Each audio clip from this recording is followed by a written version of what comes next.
जो हो वैसे ही बोल रहे हो। और ये कैसे आया स्टाइल? इंट्रोवर्ट किस्म का आदमी हूँ मैं, बस अपनी जात के अंदर। सिटी ग्रुप के साथ कैसा जा रहा है? मोहसिनों में से एक है। महक मलिक वाला क्या मामला हुआ? वर्स्ट एक्सपीरियंस जिसमें पढ़ने लगी हो या पढ़ गई हो? मैं वो वाली चीज़ बर्दाश्त नहीं कर पाता ना, मुझे कोई धक्का करे या मुझे कोई ये करे, मुझे कोई थप्पड़ मार के जाए किधर। आयशा जहाँ से उन्होंने एक पूरा स्टेटस और वो सारा बताया किस तरह से खामन ने जुल्म सितम किया, और इस तरह से ये रवैया आपको लगता है कि हमारी सोसाइटी से ख़त्म करने में हम सबको अपना किरदार अदा करना पड़ेगा? मैं कंडेम करता हूँ, खातून पे हाथ नहीं उठाना चाहिए, सिन्फ नाजुक है।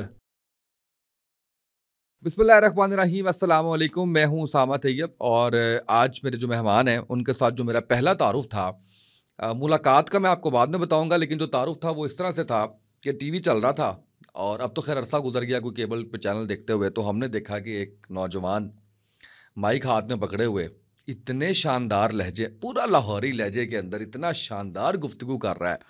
मैं और मेरी बेगम बैठे वो देख रहे थे और हमने कहा कि यार ये कमाल कर रहा है यार, इसने बहुत तरक्की करनी है। मेरा ख्याल है वो शायद अभी बल्कि अवाइल के दिन थे इनके प्रोग्राम करने के।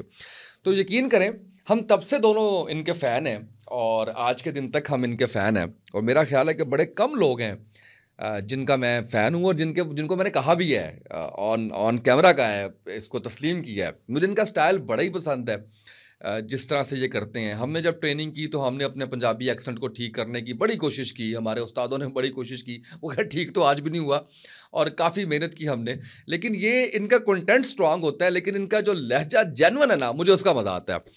ज़ुहैब सलीम भट्ट साहब बनाम सरकार बड़ा शानदार प्रोग्राम कर रहे हैं, मुख्तलिफ चैनल्स पे रहे। दुनिया टीवी के लाहौर चैनल से इन्होंने जो है वहाँ पे प्रोग्राम किया, सभा में प्रोग्राम किया। इस वक्त सिटी ग्रुप 24 न्यूज़ इनके साथ मुंसलिक हैं और बड़ा अच्छा काम कर रहे हैं। भाईजान कैसे हैं आप? ठीक है? अस्सलाम वालेकुम। अस्सलाम वालेकुम, खैरियत से? बिल्कुल ठीक ठाक। आपने इतना खूबसूरत तारुफ करवाया, आई एम ऑनर्ड। मैंने बिल्कुल जो कहा है वो सच कहा है, सच के सिवा कुछ नहीं इज्जत अफजाई कहा। का बहुत शुक्रिया। अच्छा जी, ये बताइए कि यही जो मैंने बात की है, कभी नहीं कहा किसी ने कि यार थोड़ा सा बन के बोलो, थोड़ा सा ज़रा इतना इतना ऐसे जो है वो जो हो वैसे ही बोल रहे हो? और ये कैसे आया स्टाइल? उसामा भाई, ये असल में मैं टीवी पे नहीं आना चाहता था। मतलब मुझे शौक नहीं है, एंकर बनने का शौक नहीं है। मैं शुरू से, मेरी अम्मी कहा करती थी कि टीवी के सामने आना चाहिए तैनू। फिर मैं कहता था कि नहीं, मैं शर्माता था थोड़ा ना टीवी के सामने बात करने से। इंट्रोवर्ट किस्म का आदमी हूँ मैं, बस अपनी ज़ात के अंदर। तो मैं घबराता था। फिर एक दफ़ा ये लाहौर न्यूज़ में जब मेरी नौकरी लगी, मैं उस पर डायरेक्टर प्रोग्रामिंग बना, तो वहाँ पर मुझे मौका मिला। अभी शुरू में कोई हायरिंग नहीं थी, तो उन्होंने कहा कि माइक लेके जाओ ज़रा लाहौर न्यूज़ का, सड़कों पे ज़रा घूमो फिरो, देखो कि क्या लोग कहते हैं, बातचीत करके आओ। वो बातचीत करने गए, निकले, बातचीत वो हंसी मजाक में बातचीत थी, ऐसे ही बस निकले रैंडमली। हाँ, क्या हाल है? ठीक है, तो तबीयत ठीक है? अच्छा, क्या हो रहा है? इस तरह की बातें करके हम आ गए। उसमें थोड़ा सा एलिमेंट शामिल हो गया उस दिन बल्दियात का। तो जब वो सारा कुछ शामिल हुआ, वो एक प्रोग्राम की शक्ल इख्तियार की, तो वो मियां आमिर महमूद साहब को दिखाया गया कि ये सारे शो दिखाए गए, तो इसको भी बना लिया गया कि चलो इसे एक फीलिंग हो जाएगी, इसको भी दिखा देते हैं। तो वो जब दिखाया तो उन्होंने सारे शो तो एक तरह, उन्होंने कहा ये शो हो रहा है, अच्छा ये चलेगा शो। मैं कहा ये तो मैं मजाक किया है, तो ऐसे ही बस फिलर के। तो उन्होंने कहा नहीं ये शो चलेगा। फिर ये हुआ कि वो शो ऐसा चला कि डायरेक्टर प्रोग्रामिंग वाली मेरी साइड ख़त्म हो गई और मैं पीछे क्या कहते हैं प्रोड्यूसरी छोड़ के एंकरिंग में चला गया। फिर एंकरिंग में चला गया, अल्लाह ताला ने करम कर दिया, वो लोगों ने पसंद किया। लाहौर के लोग पसंद करते हैं, जैसे आपने कहा आप प्यार करते हैं, तो ये बस इसी प्यार की वजह से, दुआओं की वजह से, मेरे माँ बाप की दुआओं की वजह से मैं आज आपके सामने हूँ। अभी सिटी ग्रुप के साथ कैसा जा रहा है? सिटी ग्रुप के साथ मोहसिन नकवी साहब, मैंने आपको जैसे पहले कहा, मोहसिन नकवी साहब, मियां आमिर महमूद साहब, ये दोनों मेरे मोहसिनों में से एक हैं। और मोहसिन साहब जो उनसे हैं वो मोहब्बत भी करते हैं। मेरी बहुत सारी बदतमीज़ियाँ, मेरी बहुत सारी शिकायतें उन तक जाती भी हैं। सोहेल वड़ाई साहब वाली भी एक शिकायत उन तक गई, वो आपको पता होगा, महक मलिक का जो इंटरव्यू किया, वो सारी चीज़ें उन तक गई हैं। लेकिन उसके बावजूद शफकत से, नाजरीन के लिए बता दें ज़रा, नाजरीन को बता दें। आपसे पहले मैं ये बता दूं कि सिटी में कैसा चल रहा है, क्योंकि मैंने आना है उस पर। चले वो आप ही पूछिएगा। तो वो जिनसा था, मोहसिन साहब जिनसे हैं, वो बड़ी शफकत करते हैं। वो हाँ गुस्सा भी करते हैं, सारा कुछ करते हैं, लेकिन उनका गुस्सा कबूल है, क्योंकि हम सहाफ़ी हैं, वो मेरी भी पोजीशन को समझते हैं। और वो मुझे डांटते, जब डांटते भी हैं तो वो उसी तरह डांटते हैं कि जैसे सहाफ़ी को डांटा जाता है कि यार ये ठीक नहीं था, तो ये इस तरह होना नहीं चाहिए। तो वो मुझे कबूल है। तो जब आप देखें, गाला कट के कुटना ते गाला कटे बगैर कुटना वो मिल जाता है। तो वो असल में तरीका होना चाहिए कि कैसे समझाना, जो है वो समझाना। तो मोहसिन साहब को सहाफ़ी डील करने आते हैं, तो उन्होंने बड़े अच्छे तरीके से डील कर लिया। ये डील ही करना होता है। पॉडकास्ट कैसा जा रहा है? पॉडकास्ट बहुत अच्छा जा रहा है, अल्लाह ताला का बड़ा शुक्र है। मैंने एक नया एकदम से एक कदम उठाया है। मेरे दोस्त आद हैं इसमें, एक अरसलान बड़ाई साहब हैं, वो भी मुझे बड़े अर्से से कह रहे थे, मेरे भाई हैं 99 कम्युनिकेशन से। एक मेरा भाई है जानी उस्ताद में से कहता हूँ, उस्ताद है वो। तो जानी उस्ताद जो से है, जानी शानदार आदमी है, उसने मुझे फोर्स किया और उसने ही मुझे इसमें मेरे साथ जो कंधा जिसने पहला लगाया ना, वो जानी ने, सजाद जानी ने लगाया। सजाद जानी को मैं आज भी जो सा ना मोतरफ हूँ और मैं उससे बड़ी मोहब्बत करता हूँ कि उस जैसा शानदार आदमी मैंने नहीं देखा। महक मलिक वाला क्या मामला हुआ? महक मलिक साहिबा बड़ी अच्छी खातून है, बड़ा अच्छा उनका वो क्या कहते हैं ना, उनका जो रख रखाव है बड़ा उम्दा है, शख्सियत बड़ी शानदार है। वो आप उनसे कभी मिलें तो वो क्रिस्मेटिक पर्सनैलिटी हैं। उनके बेशुमार फैंस हैं यहाँ पे, हम इसके भी मोतरफ हैं। देखिए, मैं इंसान को ना उसके किरदार से देखता हूँ, उसकी, और ये सेक्सुअल ओरिएंटेशन क्या है वो उसका ज़ाती है, उसके कपड़ों के अंदर है ना, उसका ज़ाती है, उसके कपड़ों के अंदर की चीज़ है। अब कपड़ों के बाहर की चीज़ पे तो मैं बात कर सकता हूँ, कपड़ों के अंदर की चीज़ पे अच्छा नहीं लगता। तो वो क्योंकि उसको पहले ढांपा गया, आप जब मुआशरे ने ढांप दिया तो फिर आप कौन होते हैं उसको वहां पर कपड़े उतारने वाले? बात करूं तो वो महक मलिक जी बड़ी शानदार पर्सनैलिटी हैं। वो मैंने उनका पॉडकास्ट डन किया और देखें वो आई पॉडकास्ट के लिए बगैर किसी पैसे की आई। आप सोचते थे बड़े पैसे नहीं होंगे, कुछ भी नहीं, अच्छा कुछ भी नहीं, खुद फोन करके कहा कि मैंने पॉडकास्ट में आना। वो आई, आगे इंटरव्यू दिया। अच्छा, इंटरव्यू में मैंने, क्योंकि वो एक दिन जियो के साथ चला हुआ था मैंने उस पर सवाल पूछ लिया। मैं कहा जी वो इंटरव्यू उस पर वो पहले से ही उनको थोड़ा सा तकलीफ थी, वो तकलीफ में थी क्योंकि उसमें कोई टैग लाइन्स, वो क्या कहते हैं, थंबनेल बड़े, काशान राजपूत उनका नाम नहीं है, काशान राजपूत उन्होंने कहा कि नहीं है, तो वो भी लिखा हुआ था, मर्दों के हवाले से चीज़ें लिखी हुई थी, काफ़ी सारी चीज़ें लिखी हुई। अच्छा, महक मलिक साहब से आप मिलेंगे ना साहिबा से, तो वो महक मलिक साहिबा जो सी हैं वो फैमिली ओरिएंटेड है। उनका भाई छोटा उनके साथ था, गाड़ी वो चला रहा था, उनकी फैमिली बड़ी क्लोज है। उनके व्लॉग भी आप देखें तो उनकी फैमिली उनके बड़ी क्लोज है। तो वो फैमिली के अंदर जब खातून है, वो अब खातून है, तो अब खातून के बारे में आप इस तरह की बात करें, मर्दों के बारे में पूछें, ये सारी चीज़ें पूछें, तो वो फिर थोड़ा सा ना, फैमिलियाँ, पंजाबी फैमिलियाँ वैसे भी इसको माइंड करती हैं। जितने मर्जी एडवांस हो जाएं, जो मर्जी करना शुरू हो जाएं, जब सरेआम आप उनसे पूछेंगे ना, वो थोड़ा सा माइंड करते हैं। ऐसे ही है। तो वो फिर तकलीफ में आई और उन्होंने बड़ा उस पर वो किया। तो उसकी वो जो तकलीफ थी वो उन्होंने मेरे पॉडकास्ट में बयान की। उन्होंने कहा कि मैं उसमें मुझे प्रॉब्लम थी और मैं नहीं चाहती थी कि वो पूछें। उन्होंने पूछा, बड़ी सारी बातें उन्होंने की, बड़ा खुल के बोली। वो पॉडकास्ट में आपके देखने वाले भी देख सकते हैं जो उन्होंने कहा, मैं उसको रिपीट नहीं करूंगा। तो वो जो उन्होंने कहा पॉडकास्ट में कहा, उसके बाद वो जो पॉडकास्ट चला वो वायरल हो गया। वो फिर मोहसिन साहब तक भी गया। मोहसिन साहब के दोस्त हैं सैयद बड़ाई साहब, तो उन्होंने उसमें मुझे कहा कि ये क्या किया, क्यों किया। मैंने उनसे दरख्वास्त की, मैं कहा सर, महक मलिक साहबा ने बोलना था, वो किसी के पास भी जाके बोलती, वो हमारे पास बोली हैं। हमने जो एहतराम किया सैयद बड़ाई साहब का, ये किया कि हमने उसमें ना नींबू निचोड़ा, ना नमक निचोड़ा, कुछ भी नहीं छोड़ा। हमने सिर्फ मौक़िफ़ लिया ऑनेस्टली, खामोशी से, कि बता दें। अच्छा, ये आप पॉडकास्ट जो है वो सिटी के प्लेटफॉर्म से कर रहे हैं या अपने पर्सनल? सिटी के कोलैबोरेशन है।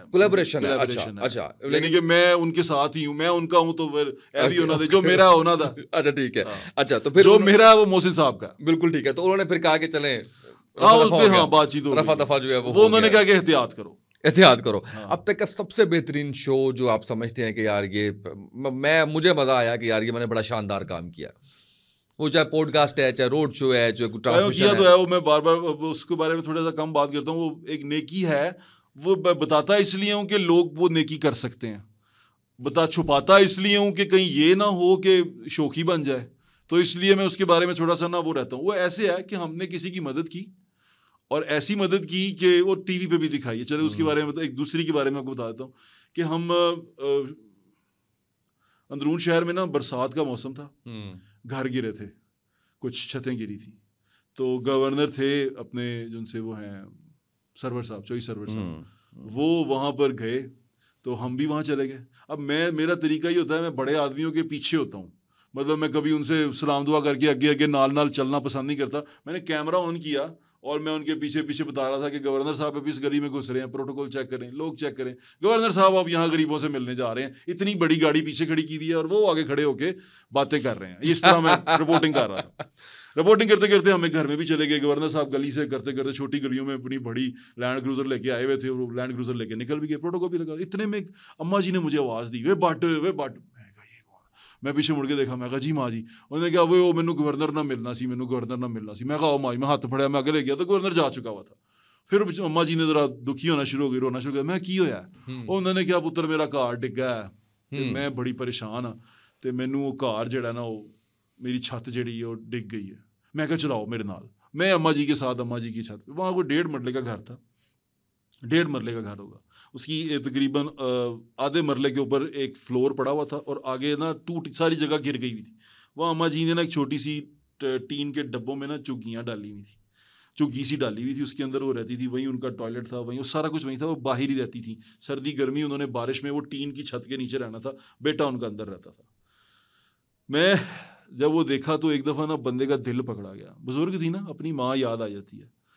फिर मुझे एहसास हुआ, मैं अगर रब ने झुग्गी चा के माई की गल सुन ली, रब शायद मस्जिद में ना मिले, अम्मा जी की झुग्गी में रब मिल गया कि अम्मा जी के पीछे इस तरह बंदे पहुंच गए। फिर करना क्या हुआ, मुझे ये हुआ कि मुझे अल्लाह ताला ने भेजा है यहाँ पे। वो गली के अंदर जाके घर था, मुझे अल्लाह ताला ने भेजा मुझे। जब मैं पहुंच गया फिर मैंने सोचा क्या किया जाए। फिर हमारे यार दोस्त थे कुछ, मेरे हमारे बड़े प्यारे भाई हैं, उनका नाम है मियाँ काशिफ, मियाँ काशिफ साहब हैं, बड़े अच्छे भाई हैं दरून शहर से। उनको मैंने रिक्वेस्ट की, मैं कहा मियाँ साहब, ये उनके बड़े भाई हैं मियाँ साकिब, मियाँ काशिफ छोटे भाई हैं मेरे भाइयों, बड़े भाइयों की तरह। उन्होंने मुझे कहा कि यार ये क्या करना है। मैं कहा आप बताएं। उन्होंने कहा क्या करना चाहते हो। मैं कहा जी, अभी उन्होंने मुझे कहा हुआ कि बताना नहीं है तूने, लेकिन मैं आज ये भी बता रहा हूँ कि किसी की नेकी है वो नहीं जानी चाहिए। मैं कहा जी इसका ना लेंटर डलवा दें, एक छत डलवा दें, एक मरले की।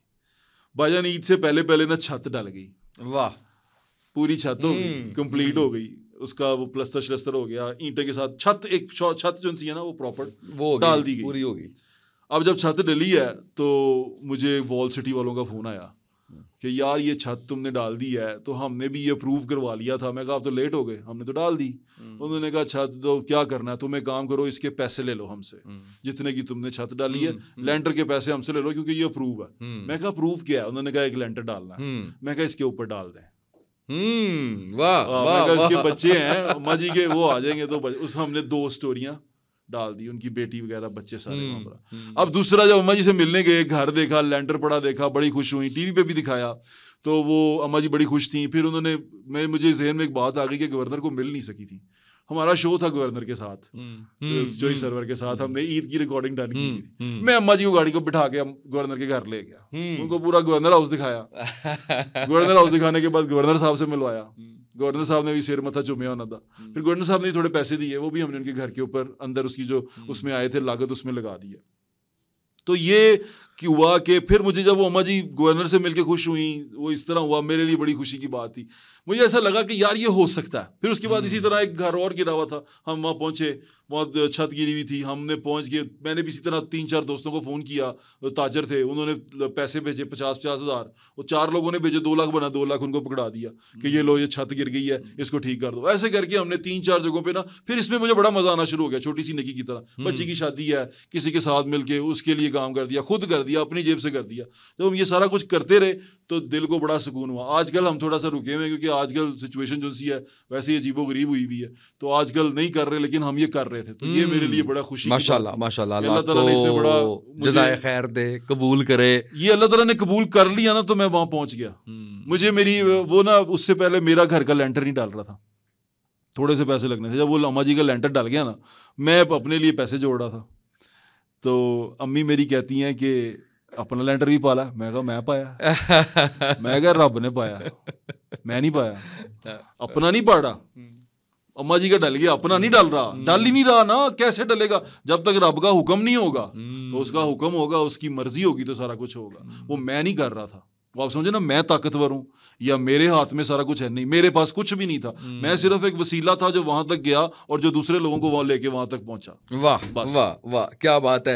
अल्लाह आपको मजीद तौफीक दे इस तरह के काम करने की। अच्छा, ये वैसे आपका कोई प्रोग्राम उस तरह से तो है नहीं कि आपने किसी को एक्सपोज करना होता है या आपने कोई जाके मार कुटाई करनी होती है, लेकिन उसके बावजूद जहां हमने अच्छा पूछा है वहां कोई वर्स एक्सपीरियंस जिसमें पढ़ने लगी हो या पढ़ गई हो कि अच्छा इधर आ तो मेरे पोलिटिकल व्यूज जड़ा है उन्हें भी गल नहीं कर रहा, तेन मैं दसना।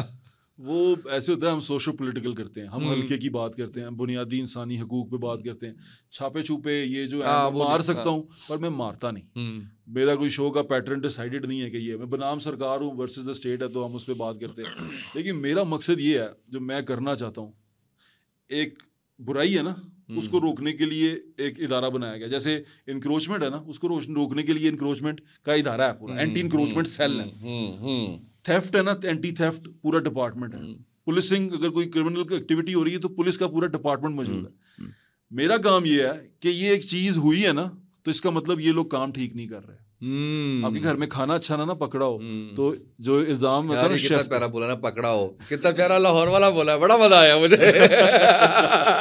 ये तो इसी का तो फैन है हम। खाना अच्छा ना पकड़ा, मैं बड़ी कोशिश करता हूँ। नहीं, क्यों कोशिश करते हैं, यही तो खूबसूरती है। वो अब मैं शो में तो अल्लाह गरीब की रहमत करे। मैं आपको बताऊं, मेरे एक चैनल के लिए एक हमारी एंकर थी, उन्होंने इंटरव्यू रिकॉर्ड किया आमिर लैकर साहब का। अच्छा, अल्लाह उन्हें गरीब की रहमत करे। तो ऐसे ही लहजे पे किसी ने बात की तो उन्होंने कहा यार बेवकूफ हो, मैं कराची को, मेरी उर्दू अच्छी है तो उसका मतलब है कि सब अपनी, यार जिस जहाँ के हो वो बोलो। पंजाब की हो, पंजाबी नजर आनी चाहिए तुम्हारे एक्सेंट में, खबरें भी ऐसे पढ़ो, ऐसे ही पता चले कि हमारा क्या है एक्सेंट है, नेचुरल रहो। तो ये इसलिए इसमें कोशिश करने की क्या जरूरत है, ये तो खूबसूरती है। अच्छा ठीक है, तो खाना अच्छा पकना ना पक रहा हो तो आप कहते हैं कि ये शेफ जिम्मेदार है। अगर किसी जगह पे चोरी हो रही है तो चोर ने अपना काम ईमानदारी से कर दिया है, लेकिन जिसने चोर को पकड़ना है वो अपना काम ईमानदारी से नहीं कर रहा। तो चोर तो ईमानदार है, चोर पकड़ने वाला ईमानदार नहीं है। तो ये मेरे ख्याल से बड़ी अहम ज़रूरियात है। और बाकी जो है ना पकड़ने पकड़ाने वाला, ये क्या कहते हैं छापे मारने वाला, ये बहुत सारे एंकर्स कर रहे हैं। जब वो सारे कर रहे हैं तो मुझे क्या ज़रूरत है करने की, मैं वही करूँगा ना जो मैं बेहतर कर सकता हूँ। तो मैं वैसे मेरा टेम्परामेंट ना बड़ा शॉर्ट टेम्परामेंट का आदमी हूँ मैं, तो वो वाले काम वो कर रहे हैं उनके वो हैं बर्दाश्त कर सकते हैं, मैं बर्दाश्त नहीं कर पाऊंगा। मेरा कोई लड़ाई हो जाएगी, वो मैंने कुट देंगे, मैं उन्होंने कुट देंगे, फिर वो और अजाब शुरू हो जाएगा। तो इसलिए मैं उस चीज़ से थोड़ा दूर रहता हूँ कि यार मेरा टेम्परामेंट नहीं है वो वाला, मैं वो वाली चीज़ बर्दाश्त नहीं कर पाता ना। मुझे कोई धक्का करे या मुझे कोई ये करे, मुझे कोई थप्पड़ मार के जाए किधर, तो वो फिर मेरे लिए बड़ी प्रॉब्लम क्रिएट कर जाता है। बिल्कुल सही, इसलिए मैं उससे दूर रहता हूँ। बिल्कुल सही। अच्छा, ये शर्ट रंगीन है, ऐसी रंगीन मिजाज भी है? इतनी रंगीन नहीं है, नीला रंग है। आप ज्यादा रंगीन मिजाज है। हाँ, मैं कितने इश्क, कितनी मोहब्बतें? बेशुमार मोहब्बतें। इश्क नहीं किया, इश्क शायद अब हुआ है, तो अभी भी शायद नहीं हुआ है, अब हुआ है, फील होता है। अच्छा, हुआ है। तो हासिल या ला हासिल? हासिल करेंगे। अच्छा, करेंगे। बड़ा मैं डिटर्मिन्ड आदमी हूँ। नहीं, आप मैरिड नहीं है? मैं मैरिड हूँ। अब दूसरी शादी करेंगे? अच्छा, मैं इसके खिलाफ नहीं हूँ इस चीज़ के, यानी तो हासिल तो तभी होगा ना। हाँ शायद, कोई इसमें बड़ी बात नहीं, मुज़ायका नहीं है। क्या है कोई बुरी बात? नहीं, मैं तो थंबनेल सोच रहा हूँ। सलीम भट्ट की दूसरी शादी। मैं तो कंफर्मेशन ले रहा हूँ। नहीं, अगर जिंदगी में कोई ऐसा शख्स आया जिसके लिए लगा कि यार इसको आना चाहिए, कह तो दिया, अब आपके मुकर क्यों रहे हैं? हाँ, कह दिया, बिल्कुल। भाभी से ले ली इजाजत या नहीं? अभी बात उससे भी बात कर ली हुई है। अच्छा, कर ली हुई है। और जिससे इश्क हो रहा है उधर भी कर ली है? वो कर लेंगे। क्या अभी तो सब बीच में है ना। कर लेंगे, करेंगे, कैसे करेंगे। देखिए, जिंदगी में आपको बहुत सारी चीजें बहुत अच्छी लगती हैं, जरूरी नहीं है कि आप उनको पा लें। हाँ, दुआ करनी चाहिए और कोशिश करनी चाहिए। पा लें तो अल्लाह ताला की रहमत हो जाएगी आप पे, ना पा लें तो जिंदगी भर का एक छोटा सा वो रह जाएगा दिल के अंदर, कसक रह जाएगी। कसक क्या तकलीफ रह जाएगी। फिर आप आदमी की पर्सनैलिटी इसी तरह मजबूत लग रहा है मुझे कि इश्क हो गया है, बातों से लग रहा है। शायद गुफ्तगू से लग रहा है। अच्छा, हम चलें, एक लाइटर नोट पे ये बात थी, सियासत पे आते हैं। अभी फैसला आया, खान साहब और बुशरा बीबी इद्दत केस से जो है वो बरी हो गई। आप बड़े खुश आते, मुझे आपने मुबारकबाद दी। मैं तो आपको नून लीग का समझता था। हर कोई मुझे दूसरी पार्टी का ही समझता है। जब इमरान खान साहब पावर में थे तो उनको लगता था, और उनके सारे चाहने वालों को लगता था कि ये नून लीग का। अब नून लीग जब पावर में आई है तो उनको लगता है कि ये पीटीआई का। तो ऐसे ही होता है। असल में मैं जो ताकतवर है ना उसके खिलाफ। असल सहाफी मेरा ख्याल है वो उसकी ऑपोजिशन से ही बनती है, हुकूमत से नहीं बनती। तो मैं हमेशा ऑपोजिशन के साथ होता हूँ। खान साहब के बाहर आने से, खान साहब की रिहाई से मुझे खुशी इस बात की हुई है। एक तो वो केस मेरी नज़र में वो बड़ा एम्बैरेसिंग है, जिसकी वजह से उनको अंदर रखा है। बहुत बड़ा लीडर है, लोग उसको मानते हैं, लोग उसके पीछे हैं। इसमें कोई दो राय नहीं है कि इमरान खान बड़ा लीडर नहीं है। इमरान खान बहुत बड़ा लीडर है। वो क्या करता है, कैसे करता है, वो सेकेंडरी बात है। पहली बात यह है कि लोग उससे प्यार करते हैं, उसके पीछे हैं। बाद में आप उसकी कारकर्दगी उस दूसरी चीज़ों पे तनकीद कर सकते हैं, लेकिन लोग उससे प्यार करते हैं। और मैंने लोगों को इमरान खान के लिए बाहर कैसे आते देखा है।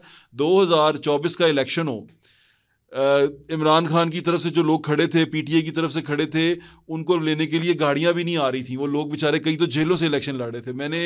जब मैं इलेक्शन कवर कर रहा था तो मैंने देखा कि एक पूरी की पूरी फैमिली बस स्टॉप पे खड़ी है, रक्शे का इंतजार कर रही है। और उन्होंने मुझसे पूछा कि फलां हल्के में इमरान खान का बंदा कौन खड़ा है, भाट साहब आप बताएं।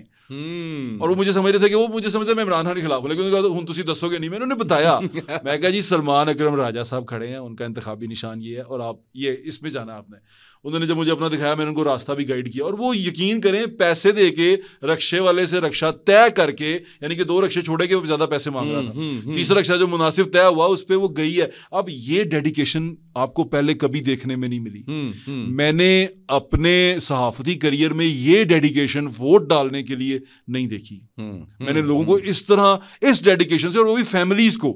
एक होता है पॉलिटिकली ड्रिवन लोग होते हैं जो जिनके पॉलिटिकल इंटरेस्ट होते हैं, कोई वो होता है क्या कहते हैं कोऑर्डिनेटर होता है, कोई किसी का क्या होता है, कोई किसी का क्या होता है। ऐसे कुछ नहीं थे, आम लोग थे, आम फैमिली थी। मुझसे पूछ के गए कि इमरान खान का बंदा कौन सा है। उन्होंने कहा निशान बता दो, नाम बता दो, ताकि हम उसको, उन्होंने उसकी शक्ल भी नहीं देखी होगी, सलमान अकरम रजा को जानते भी नहीं होंगे। तो मैंने इस इलेक्शन में लोगों को, ऐसे लोगों को वोट डालते देखा है जिनको वो शायद खुद भी पसंद ना करते हो, लेकिन इसलिए कि वो इमरान खान के साथ है उन्होंने वोट डाला है और आम पब्लिक ने डाला है। बिल्कुल सही है।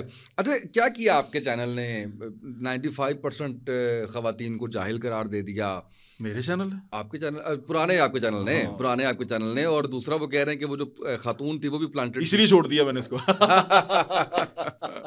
तो और ये भी कहते हैं कि खातून भी प्लांटेड थी। खातून तो वहाँ काम करती हैं, हम उन्हें जानते हैं। वो पहले वो थी मोमिन साकिब के शो में थी, उसके बाद कंटेंट लिखती हैं, मैं जानता हूँ। देखिए प्लांटेड क्या होता है, उसने सवाल पूछा, सवाल के ऊपर उस खातून ने एक स्टांस लिया, बिल्कुल ठीक लिया। 95% आप औरतों को कह रहे हैं जाहिल, किसी भी आपने कॉन्टेक्स्ट में कहा, वो असल में लफ्ज़ ही मायूब है ना। अब मेरा कहने का मतलब ये नहीं था, वो नहीं था। तो आप जब टीवी पे बैठ गए तो सोच समझ के बोले ना। आपको पता है कि लफ्ज़ गए तो गए। अब मैं जो बोल रहा हूँ वो गए तो गए, वो कहीं भी चले गए, कोई भी किस तरह मर्जी ले। जैसे अभी आपने मेरी दूसरी शादी, ये कहने लगा था कि शादी वाली बात करके अब गई तो गई, गई तो गई, चली गई ना वो। अब मेरे मुंह से निकली तो चली, माफी मांगे जो मर्जी करें। हाँ मैं माफी मांगता हूँ। नहीं नहीं नहीं कह दी हमने। तो ये मेरा ये उसमें मौक़िफ़ ये है कि एक तो मैं बड़ा ख़वातीन के मामले में, मेरी माँ है, बहन है, बेटी है, बीवी है, मैं ख़वातीन के मामले में बड़ा सेंसिटिव हूँ। क्योंकि मैं उस ख़वातीन से वही सलूक करता हूँ जो मैं चाहता हूँ कि मेरी बहन बेटी माँ के साथ या बीवी के साथ रवा रखा जाए, तो मैं वही सलूक इख्तियार करता हूँ। तो मैं नहीं चाहता कि आप मेरी बेटी को जाहिल कहें, उसको कहें जाहिल या कहें, या आप मेरी बहन को इस तरह तज़हीक में बात करें। अब खलीलुर रहमान कमर साहब बड़े अच्छे आदमी हैं, बड़ा अच्छा लिखते हैं, बड़े खूबसूरत कहानियाँ लिखते हैं। उसका ये मतलब नहीं है कि वो उस्ताद हो गए हैं या वो मुआशरे के सुधारने के लिए उन्होंने ठेका ले लिया और वो मर्द और औरत की जंग में मर्द का अलम उठा के वो आगे आ जाएंगे। ये ऐसा नहीं है, ना मैं ऐसा मानता हूँ। ठीक है, ये दो हम बराबर हैं, और मर्द और औरत अब आज की सोसाइटी में हम वी आर इक्वल। वो बाकायदा हमारा घर संभालती हैं, हमारे साथ चलती हैं। बहुत सारी चीज़ें मुझे भी पता नहीं होंगी, बहुत सारी चीज़ें खलीलुर रहमान कमर साहब को पता नहीं होंगी, वो साहिल अदीम साहब को पता नहीं होंगी। मार्केटिंग के आदमी हैं वो, मैंने सुना साइकोलॉजी में उनके मास्टर्स हैं, तो वो उनको भी पता नहीं होंगी। वो पढ़ के उन्होंने सीखी है ना, तो इन्हें भी पढ़ के सीख लेंगे ना।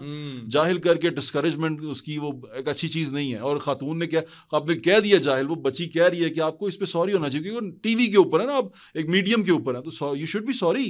आपको नहीं किसी को तस्दीक करनी चाहिए। जाहिल आप सिर्फ उस पे जेंडर बेस्ड क्यों बात कर रहे हैं? हाँ, मर्द भी तो जाहिल हैं। और मैं उन लोगों के पे मुझे अफसोस होता है जो इस तरह के लोगों से दीन सीखते हैं। ये दीन सिखाने वाले नहीं हैं। दीन उससे सीखें जो साहिब शरीयत हो, उससे दीन सीखें। हम जैसे लोगों से क्या दीन सीखेंगे? हम साहिब शरीयत लगते हैं, शक्ल पे कहीं पे कुछ ऐसा नज़र आता है आपको, हम जितनी मर्जी दीन की बातें कर लें, पर वो दीन मेरे लिए है जो मैंने सीखा, मैंने समझा। जब किसी दूसरे को बताना तो मैं किरदार से बताऊंगा कि मेरा किरदार कैसा है, मैं किस किरदार का आदमी हूं। तबलीग करके नहीं उस तरह से, मतलब जिस तरह आप खुद दूसरों को नसीहत, खुद मियां फसीहत, तो वो तमाम चीज़ें बड़ी देखनी पड़ती हैं। और फिर मैं दोस्तों से भी रिक्वेस्ट करता हूँ जो देखने वाले हैं कि जिससे दीन सीखें, कम से कम उसका साहिब शरीयत होना बड़ा ज़रूरी है। आपको ये पता होना चाहिए उसका किरदार कैसा था, कि जिससे दीन सीखें आपको उसके बारे में पता तो हो। वो आजकल क्या होता है कि आवाज़ के पीछे एको लगाते हैं, उसके पीछे थोड़ा सा म्यूज़िक लगाते हैं और कुछ भी वो पीछे वो नात वाला म्यूज़िक कुछ भी चल रहा होता है और वो बंदा कुछ भी बोल दे तो वो आपके लिए आप मान जाते हैं उसको। ना दलील, ना कोई रिवायत, ना कोई कहीं से रेफरेंस, कुछ भी पता नहीं है, बस एक बंदे ने बोल दिया, उसकी आवाज़ में एको लगा हुआ था, पीछे एक म्यूज़िक चल रहा था, शानदार इस्लामिक म्यूज़िक चल रहा था और आपने उसको वायरल कर दिया, उसको दे उसको दे उसको दे। और वो हो सकता है हम जैसे जिस तरह के लोग हैं, हम असल में ये जो टर्म है ना वैसे यूज़ की जाती है, हम कम अकल हैं, मैं कम अकल हूँ, तो मेरे जैसे मैं जो कम अकल हूँ, मेरे जैसे कोई और होगा तो वो उसको गलत ले लेगा ना, उसको वो सच समझ लेगा। तो झूठ को इतना शुगर कोट किया जाता है, प्रोपेगेंडे को इतना शुगर कोट किया जाता है कि इतना मीठा कर दिया जाता है और आराम से लोगों को खिला दिया जाता है, इसीलिए हम गुमराह ज़्यादा हो गए हुए हैं। मेरे पास डॉक्टर रागिब नईमी साहब आए थे, उन्होंने कहा था कि फितनों का ये टाइम आएगा कि दिन में आप मुसलमान होंगे, रात में काफिर होंगे, रात में काफिर होंगे तो दिन में मुसलमान होंगे, काफिर रात में काफिर होंगे, दिन में मुसलमान होंगे, ऐसे इतना फितनों का दौर आएगा। तो आप देख रहे हैं ना, उसी तरह ही है, आपको पता ही नहीं चलता कब आपका ईमान जो सा किसी की नज़र में ख़त्म हो जाता, आप परेशान हो जाते हैं कि यार मेरा ईमान इतना कच्चा है कि अन्य कहता था ख़त्म हो गया। तो ये बड़ी अहम बातें हैं। तो इस तरह के लोग जो से होते हैं ना, स्पेशली मेरा मानना ये है कि मज़हब के कोई इस तरह का नहीं बनाना चाहिए, जिस तरह ये मज़हब को भी सोशल मीडिया पे ले आए ना। इंजीनियर मोहम्मद अली मिर्ज़ा चलो फिर किताब से ताल्लुक़ है, साहिब शरीयत हैं, उनका वो दिखाते भी हैं, बात भी करते हैं, मैं उनसे मिला नहीं हूँ, तो वो अब जो बयान करते हैं, जिस तरह बात करते हैं, तो वो तो नज़र तो आते हैं ना। तनकीद और चीज़, तनकीद देखें आप उसके क्या जो उसका बिलीव्स हैं उनके उस पर तनकीद कर सकते हैं, क्योंकि हम जो जहाँ से लेते हैं, हम जो मुसलमान को बताने के लिए अगर आप रिवायत देंगे, आप उसको प्रूफ करेंगे थ्रू बुक, तो हम समझ जाएंगे। लेकिन अगर आप कहानी सुनाएंगे फ़लाँ बाबे ने क्या सी, फ़लाँ ने क्या सी, तो वो समझ में नहीं आएगा। तो ये थोड़ी सी चीज़ें हैं जो मेरे ख्याल से बड़ी स्पेशली दीन के मामले में मलूज़ खातिर रखनी चाहिए। आखिर में मुझे ये बताएं कि अभी एक बड़ा अलमिया हमारी सोसाइटी का और उसका शिकार बहुत सी ख़वातीन होती हैं, जहाँ पे आयशा जहाँसेब उन्होंने एक पूरा स्टेटस और वो सारा बताया किस तरह से खामन ने जुल्म सितम किया, और इस तरह से ये रवैया आपको लगता है कि हमारी सोसाइटी से ख़त्म करने में हम सबको अपना किरदार अदा करना पड़ेगा? गलत था वो, मैं उसको बिल्कुल भी इंडोर्स नहीं करता, मैं कंडेम करता हूँ। ख़ातून पे हाथ नहीं उठाना चाहिए, सिन्फ़ नाजुक है, और अगर आप नहीं समझा सकते, आप देखें मेरा मानना ये है, ख़ातून को ना जिस तरह आप बात करते हैं, अगर आपका किसी मसले पे उससे इख्तलाफ हो गया ना, तो खामोशी इख्तियार कर लें, खामोशी और दूरी इख्तियार कर लें। खामोशी इख्तियार कर लेंगे तो खातून खुद ही समझ जाएगी। बेहतरीन हल, खातून को समझाने का बेहतरीन तरीका है आप खामोश हो जाएं। बिल्कुल आर्ग्यूमेंट ना दें, बिल्कुल उससे डिसएग्री ना करें, कुछ ना करें, बस खामोश हो जाएं। जिस दिन आप खामोश हो गए और उसको आपकी आवाज़ नहीं आई, वो खुद ही मान जाएगी। बिल्कुल ठीक है। बड़ा मज़ा आया भट्ट साहब, मुझे उम्मीद है कि आपने भी इंजॉय किया होगा, और बड़ी अच्छी गुफ्तगू जो है वो हमने की। आज के पॉडकास्ट से इतना ही, इजाज़त दीजिए, अल्लाह हाफ़िज़।